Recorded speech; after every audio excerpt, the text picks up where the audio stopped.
Welcome, welcome. It's Alex here, and today we're gonna be taking a look at another Marvel Legends from the Ursa Major Build-A-Figure wave. The much awaited Modular. I am Iron Man! Apologies, but how can I not sing the second season's theme from the 90s cartoon? This is making me cry, man. Oh man, I'm just so freaking excited and so happy right now. I'm crying. But let's stop getting emotional. We got a figure to review, and something else that this figure makes me cry is the political decision during the production or marketing or whatever. Like, we get it. This is an Iron Man figure. It's gonna be sought after no matter what. Man, Iron Man ain't that popular pre-MCU times, but you get 2 Iron Man per case in this wave, and then we also get a Vault Guardsman. Like, man, why?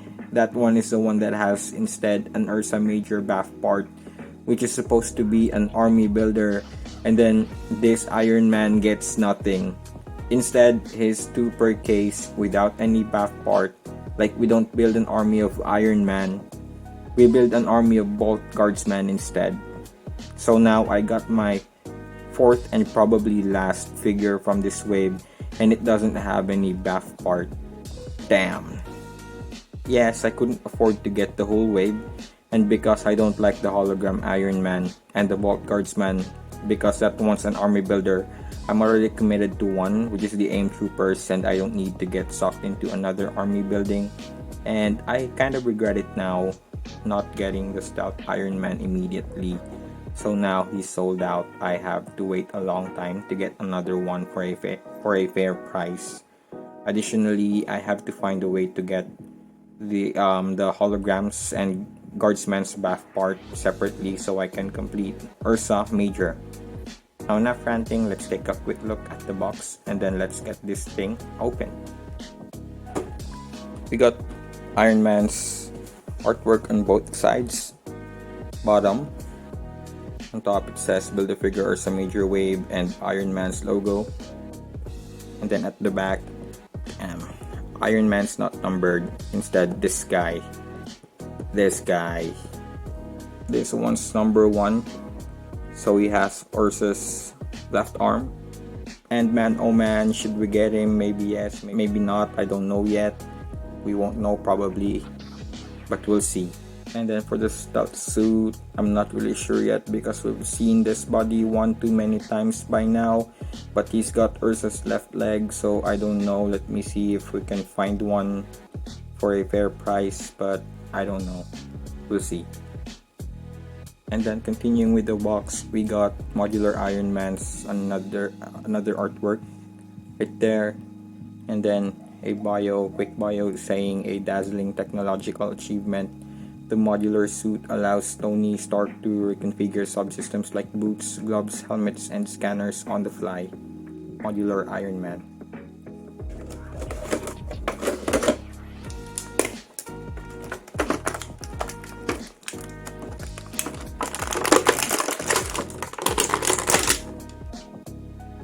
For the accessories, it's such a bummer that we don't get a Build-A-Figure part, and adding an insult to injury just because we're getting a shiny new Iron Man in a new mold and new tooling. We only get an extra pair of fists and a pair of repulsor blasts. That's it.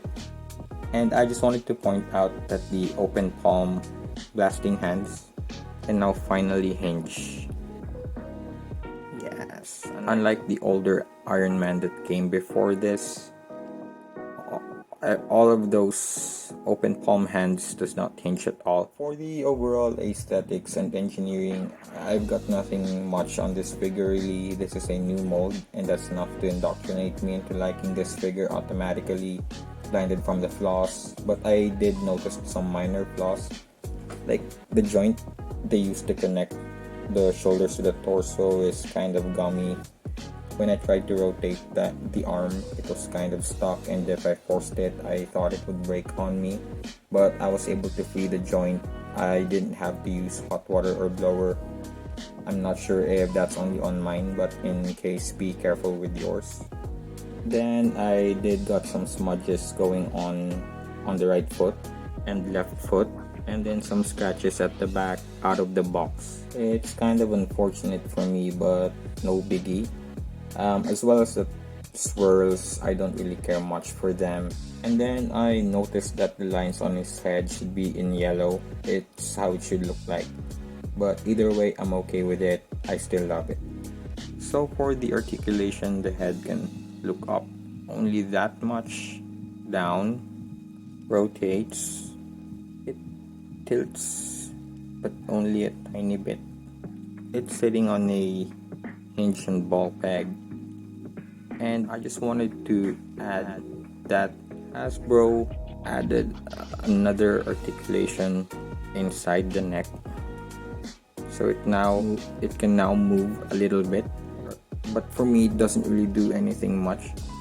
Arm rotates, can raise this high, bicep swivel, double jointed elbows, wrist hinges up, down, and it rotates.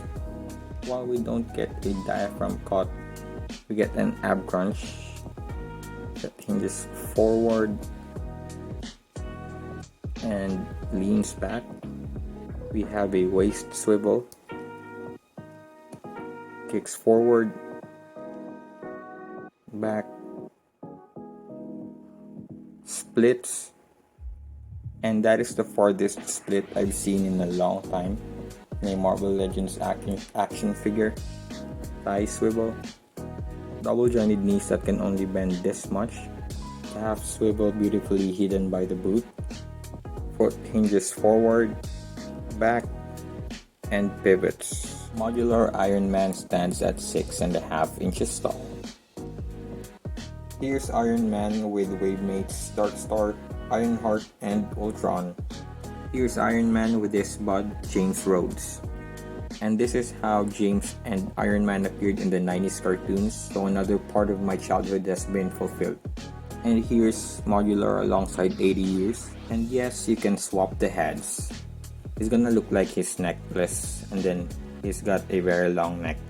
And last but not the least, with his Toy Biz counterpart from the 2-pack with Mandarin. Man, this is one of the first figures that I got when I started collecting again in 2019. And oh, thank you for updating this modular suit to this. God, I love it. And there's my review of the Marvel Legends 2021 Modular Iron Man from the Ursa Major Build-A-Figure wave. I really have nothing bad to say about this figure because straight up, I just love it. I'm impressed on how they actually went with it. This will be added to my Hall of Armor area on my shelf. I might get another one, though I'm not sure what use do I have for another one, unlike the 80 years Iron Man because of its alternate head.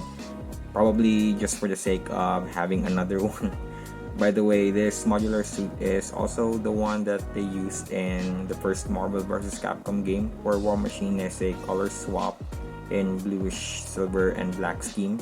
So I guess probably we'll be seeing this body again in the future as the War Machine from the game.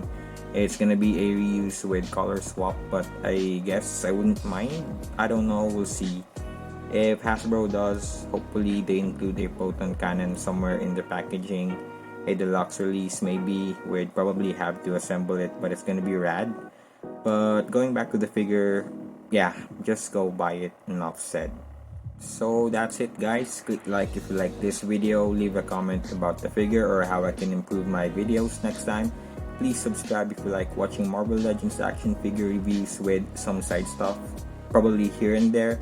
And as always, thank you for watching. I'll see you on the next video.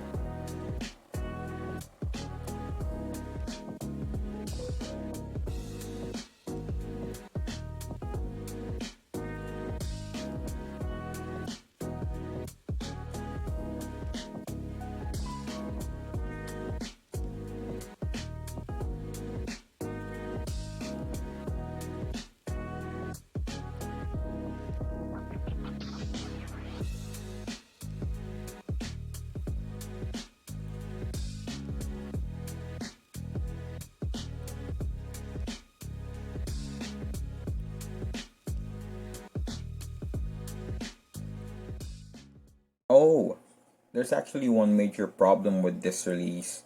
I almost forgot to address this elephant in the room.